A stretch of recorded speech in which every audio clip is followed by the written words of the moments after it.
আল্লাহ পাক রব্বুল আলামিন এই সূরা শুরু করেছেন কোরআনে কারীমের আলোচনা দিয়ে। কিতাবুন উনজিলা ইলাইক, এখানে রয়েছে হাযা কিতাবুন।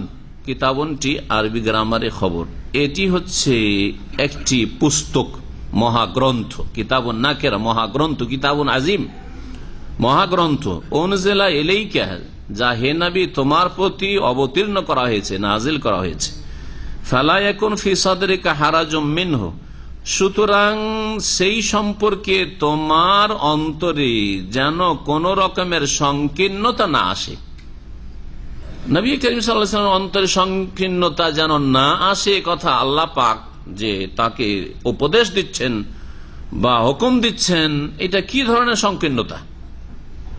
একটি তাফসীর, অধিকাংশ মুফাসসিরিনগণ বলেছেন সেটি হচ্ছে কোরআনে কারীমের দাওয়াত দিতে গিয়ে, কোরআনে কারীমের প্রচার প্রসারের ক্ষেত্রে, কোরআনে কারীম আমি নাজিল করছি এই কিতাব আমার পক্ষ থেকে সত্য কিতাব, লা রাইবা ফিহি, যাতে কোনো সন্দেহের অবকাশ নেই, আর এটি আসমানি সিলেবাস মানব জাতির জন্য, সুতরাং এটা পৌঁছে দেওয়া তোমার দায়িত্ব। যেহেতু তুমি রাসূল, তোমাকে নবী রাসূল করেছি, এটা পৌঁছে দিতে, এর প্রচার করতে গিয়ে যদি তুমি প্রতিকূল অবস্থা দেখো, বিরোধিতার ঝড় দেখো, তাতে তুমি সংকীর্ণতা বোধ করবে না, সংকোচ বোধ করবেন না যে এটা কেমন করে করব আমি। তুমি তোমার কাজ চালিয়ে যাও যে কোনো অবস্থায়। তাহলে দাওয়াতের ক্ষেত্রে, প্রচারের ক্ষেত্রে আল্লাহ বলছেন যে তোমার অন্তরে যেন সংকীর্ণতা না আসে, এই একটি ব্যাখ্যা। আর এক দল বলছেন যে তোমার অন্তরে যেন এই কিতাব সম্পর্কে কোন রকম সংকীর্ণতা না আসে, এই কিতাব যে নিঃসন্দেহে আল্লাহর তরফ থেকে, যালিকাল কিতাব লা রাইবা ফিহি হুদাল লিল মুত্তাকিন, এই কথা বিশ্বাস করাই তোমার এবং তোমার অনুসারীদের কোন রকমের যেন অন্তরে সংকীর্ণতা না আসে।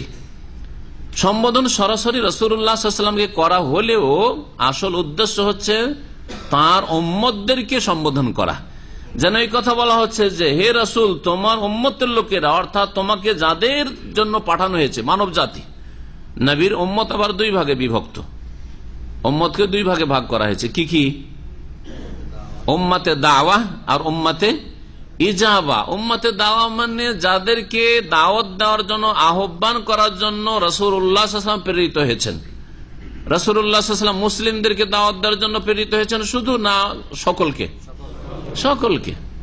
যারা মুসলিম হয়েছে, ইসলাম গ্রহণ করেছে প্রথমেই, শুনতেই মাত্র, তাদেরকেও তিনি শিক্ষা দিয়েছেন, তাদের তিনি তরবিয়ত করেছেন। আর যারা ইসলাম গ্রহণ করতে বিলম্ব করেছে বা ইসলাম গ্রহণ করেন, তাদের কাছেও তার দাওয়াত পৌঁছাতে থেকেছেন। তিনি তার মেহনত পরিশ্রম চালিয়ে গিয়েছেন। তাহলে এ হচ্ছে দাওয়াতের উম্মত। প্রত্যেক মানুষ কোরআনে কারীমের দাওয়াতের উম্মত, রাসূলুল্লাহ সাল্লাল্লাহু আলাইহি ওয়াসাল্লাম রাসূলের দাওয়াতের উম্মত, উম্মতে দাওয়া। সকলকে এই ইসলামের দাওয়াত পৌঁছাতে হবে, কোরআনে কারীমের দাওয়াত পৌঁছাতে হবে, রাসূলের নিয়ে আসা দাওয়াত পৌঁছাতে হবে। রাসূলুল্লাহ সাল্লাল্লাহু আলাইহি ওয়াসাল্লাম তা করেছেন। আর তারপরে তার যারা স্থলাভিষিক্ত, তার যারা ওয়ারিসিন, এই দিনের যারা খাদেম, তাদের বিশেষ দায়িত্ব, আর প্রত্যেক মুসলিমের দায়িত্ব। আল্লাহ বলছেন কুনতুম খায়রা উম্মাহ, তোমরা শ্রেষ্ঠ উম্মত, সকলকে আল্লাহ সম্বোধন করেছেন। সুতরাং তোমরা ভালো কাজের উপদেশ দেবে, অন্যায় কাজে বাধা দেবে, তোমাদেরকে মানুষের কল্যাণের জন্য নিয়ে আসা হয়েছে। তাহলে সকলের দায়িত্ব, দায়িত্বে কম বেশি আছে কিন্তু সকল মুসলিমের দায়িত্ব উম্মতে দাওয়াত, মানব জাতিকে দাওয়াত পৌঁছে দেওয়া। আর উম্মতে ইজাবা, আজাবা ইউজিবু, ইজাবা মানে হচ্ছে ডাকে সাড়া দেওয়া, দাওয়াতে সাড়া দেওয়া। মানে রাসূলুল্লাহ সাল্লাল্লাহু আলাইহি ওয়াসাল্লাম ওই উম্মতের লোকেরা যারা নবীর ডাকে, নবীর দাওয়াতে কি করেছেন? লাব্বাইক বলেছেন, কালেমায়ে শাহাদা পাঠ করেছেন, ইসলাম কবুল করেছেন। জি, অর্থাৎ মুসলিমরা, সাহাবায়ে কেরামগণ, আর তারপরে কিয়ামত পর্যন্ত যত মুসলিমরা আসবে, তারা রাসূলুল্লাহ সাল্লাল্লাহু আলাইহি ওয়াসাল্লামের দাওয়াত কবুলকারী উম্মত, উম্মতে ইজাবা। তো এই আয়াতে যেন সম্বোধন করা হয়েছে সকল মানুষকে, যে হে মানুষ, কোরআনে কারীম যেহেতু আল্লাহর পক্ষ থেকে নাজিল করা হয়েছে, আল্লাহর কিতাব, আল্লাহর আসমানি সিলেবাস, সুতরাং এতে যেন তোমার অন্তরে সংকীর্ণতা না আসে যে এটা মানবো না, ওইটা মানবো না, এটা মানার মতো, এটা মানার মতো না, এটা ঠিক ওইটা ঠিক নয়, এটা যেন না হয়। তোমার যে কোনো মানুষকে যেন সম্বোধন করা হয়েছে পরোক্ষ ভাবে। কোরআন কেন আল্লাহ নাজেল করেন তার উদ্দেশ্য, কোরআন যখন নাজেল হয়েছে মানুষ কয় ভাগে বিভক্ত হয়েছে? দুই ভাগে বিভক্ত হয়েছে। দুই ভাগে বিভক্ত হয়েছে। একদল ডাকে সাড়া দিয়েছে মুমিনিন, আর একদল অস্বীকার করেছে। সে অস্বীকারী মুনাফিক হোক অথবা মুশরিক হোক অথবা লিতুনজিরা বিহি, যাতে করে এই কোরআন দিয়ে তুমি সতর্ক সাবধান করো ওই সব লোকদেরকে যারা মানতে চায় না। কোন কথা যদি মানতে না চায় তখন ওয়ার্নিং দেওয়া লাগে, ঠিক না? হ্যাঁ, ওয়ার্নিং দাও ওদেরকে যে দেখো না মানলে তোমাদের অবস্থা খারাপ আছে। আল্লাহর আযাব দুনিয়ার আর আখিরাতের আযাব তো রয়েছে। এটা হচ্ছে ইনজার, সতর্কবাণী উচ্চারণ করে। লিতুনজিরা বিহি, যারা অমান্য করে অস্বীকার করে তাদেরকে তুমি সতর্ক করবে। ওয়া যিকরা লিল মুমিনিন, আর যারা বিশ্বাসী তাদের জন্য উপদেশ স্বরূপ আল্লাহ নাযিল করেছে, তাদেরকে উপদেশ দেবে। যেহেতু তারা মেনে নিয়েছে সুতরাং তাদেরকে কোরআন দিয়ে উপদেশ দিতে থাকবে। তাহলে বোঝা গেল যে মুসলিমদেরকে, এরা মুসলিম, এদেরকে ইসলাম শিখাবার প্রয়োজন নেই, এরকম কথা, এটা ভুল কথা। এটা কথা কি ভুল, তাদের উপদেশের বেশি প্রয়োজন রয়েছে। আর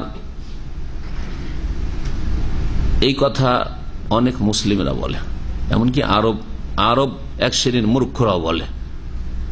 দাওয়াত দিতে যান তো যদি মুসলিম থাকে বলছে যে কুল্লু মুসলিমিন, কুল্লু মুসলিম, মুসলিম মানে মুসলিমের শিক্ষার কোনো প্রয়োজন নেই, মুসলিমের ইসলাম জানার কোনো প্রয়োজন নেই। হ্যাঁ, মুসলিম একেবারে ইসলাম থেকে মূর্খতা, কিচ্ছু না জানুক, কিন্তু জাতিতে যেহেতু মুসলিম দরকার নেই, তাহলে ইসলামের দাওয়াত কাকে দিতে হবে? এটা হিন্দু, এটা খ্রিস্টান, এটা এই সেইটা শিখ, সেজন্য ইসলামের দাওয়াত। এটা মূর্খতা, মূর্খতা। বরং ভালো করে মনে রাখবেন এই কথাটি, ব্যবসা যখন মানুষ করে তো ব্যবসার ক্ষেত্রে পয়সা দুই ভাগে বিভক্ত। একটা হচ্ছে আসল পুঁজি যেটা ইনভেস্ট করেছেন, আর আরেকটা হচ্ছে মুনাফা, হ্যাঁ, লভ্যাংশ। কোনটা আপনার কাছে বেশি গুরুত্ব রাখে? লাভটা, মুনাফা বেশি? হ্যাঁ, পুঁজি থাকে আর না থাকে লাভটা বেশি করে করতে হবে। বোঝা গেছে? পুঁজি টিকুক আর না টিকুক, কাস্টমার পেয়ে গেলে 10 টাকার জিনিস 50 টাকা বিক্রি করব, বাজারে 30 টাকায় পাওয়া যাচ্ছে, পেয়েছি তখন একে লুটে নে। ও কোনদিন ব্যবসায় সাকসেস হতে পারবে? কোনদিন পারবে না। 2-4 দিন কাস্টমার পাবে, যখন কাস্টমার মার্কেট সম্পর্কে জেনে যাবে তখন ওর দোকান থেকে কেটে পড়বে, কেউ আসবে না। ডাকাতি, দিন দুপুরে ডাকাতি করে, 30 টাকার জিনিস 50 টাকা নিয়েছে আমার কাছে, ঠিক না? কিন্তু যে চালাক ব্যবসায়ী 30 টাকার জিনিস 31 টাকা, ঠিক আছে, কিন্তু কাস্টমার বাড়াও আর কাস্টমারকে ধরে রাখার চেষ্টা করো যাতে করে হাত ছাড়া না হয়। জি, এতে কি হবে? 1 টাকাই লাভ হলো, কিন্তু আসল পুঁজি ঠিক আছে। আর ওই ব্যক্তির 1-2টা কাস্টমার পেয়ে তো ডাকাতি করতে পেরেছে, হ্যাঁ, কিন্তু আসল পুঁজি বসে যাচ্ছে, ভাড়া দিতে হচ্ছে আসল পুঁজি থেকে যেটা ইনভেস্ট করেছে, খরচ খরচা সব চালাতে হচ্ছে তার আসল পুঁজি খেয়ে, যার ফলে কিছুদিন পরে দোকান জিরোতে নেমে আসছে, ঠিক না? তো ঠিক মুসলিমদের অবস্থা এরকম। মুসলিম আর অমুসলিম দাওয়াত দুই শ্রেণীর মানুষকে দিতে হবে, কিন্তু মুসলিম যারা জন্মসূত্রে তারা আমাদের রাসুল মাল। ভালো করে শুনে, রাসুল মাল মানে আসল পুঁজি। আর এই ভাষায় আসল পুঁজির ওপর বেশি গুরুত্ব দিতে হবে। আসল পুঁজিতে আবার ক্ষয়ক্ষতি না হয়। কাউকে ব্যবসা করতে দিয়েছেন, আপনাকে লাভ দিক আর না দিক, বড় আশায় দিয়েছিলাম যে কিছু লাভ করে দিবে, ভাই আসল পুঁজিটা ফিরিয়ে দাও তো, চান কি না? আমার লাভ দরকার নেই, বলেন না? বলেন না? হ্যাঁ, আসল পুঁজি আমাদেরকে মুসলিমগুলিকে রক্ষা করতে হবে। মুসলিম ঘরে যেন নাস্তিক না পয়দা হয়, মুসলিম ঘরে কবর পূজারি পয়দা না হয়, মুসলিম ঘরে বিদাতি না পয়দা হয়, মুসলিম ভুল পথে চলে জাহান্নামে না যায়। এই আসল পুঁজিকে রক্ষা করতে হবে আগে, আর তারপরে অমুসলিম এটা হচ্ছে আমাদের লভ্যাংশ। হ্যাঁ, বেনিফিট হইলো ইসলাম গ্রহণ করলো, জান্নাতের পথে আসলো, আর না হইলে আছে। হ্যাঁ, আমাদের ক্ষয়ক্ষতি না, আমাদের মাইনাস হয়নি। যদি প্লাস করতে পারি তো ভালো, আর না হইলে কোনো অসুবিধা নেই, চেষ্টা করে যাব। এই মুসলিমদের দাওয়াত আর অমুসলিমের দাওয়াতে এই পার্থক্য রয়েছে। কোনটার বেশি গুরুত্ব আশা করি আমার এই আলোচনায় বুঝতে পারবেন। কিন্তু এক শ্রেণীর লোকেরা মূর্খতার শিকার হয়ে বলে মুসলিমকে আবার কিসের দাওয়াত, মুসলিমকে কিসের দাওয়াত? আরে মুসলিম মদখোর, মুসলিম খনি, মুসলিম ডাকাত, মুসলিম চোর, মুসলিম আসামি জেলখানায় বেশি, তো এদের দাওয়াতের বেশি প্রয়োজন? মুসলিম বলছে আমি কোরআন মানি, রসুলকে মানি, আমি নবীর উম্মত, আর এরা পাপে জড়িয়ে রয়েছে, তো এদের সংশোধনটা বেশি জরুরি। এদেরকে আগে সংশোধন আগে করতে হবে। মুসলিম বেনামাজি, এরকম মুসলিম থেকে লাভটাই কি? মুসলিম শিরিক করে, কবর মাজার পূজা ধর্ম পালন করে, তো এরকম মুসলিম থেকে লাভটা কি? এইগুলোকে সত্যিকার অর্থ মুসলিম বানাইতো। কারণ অমুসলিম আর মুসলিম, মুশরিক আর বিদাতিতে পার্থক্য করেছে। মুসলিম মুশরিক হইল আল্লাহকে ভালোবাসে, রসুলকে ভালোবাসে, কিন্তু ভালোবাসার তরিকা জানে না।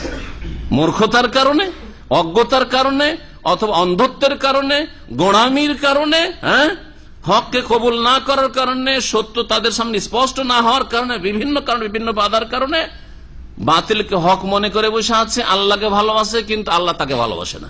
রসুলকে ভালোবাসে, রসুল তাকে ভালোবাসে না সাল্লাল্লাহু আলাইহি ওয়াসাল্লাম। কারণ রসুলকে যেই রাস্তায় ভালোবাসে, ওই রাস্তায় ভালোবাসে না।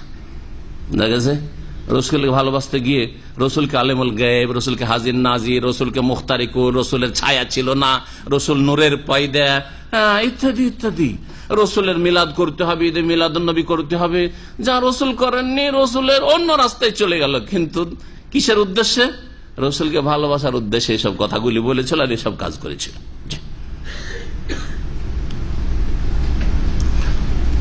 তো মুসলিমদের দাওয়াত দেওয়া বেশি জরুরি, মুসলিমদের ইসলাহ সংশোধনের কাজ করা বেশি জরুরি। তবে অমুসলিমদেরকে উপেক্ষা করবেন না, আশেপাশে তাদেরকেও দাওয়াত দিতে হবে।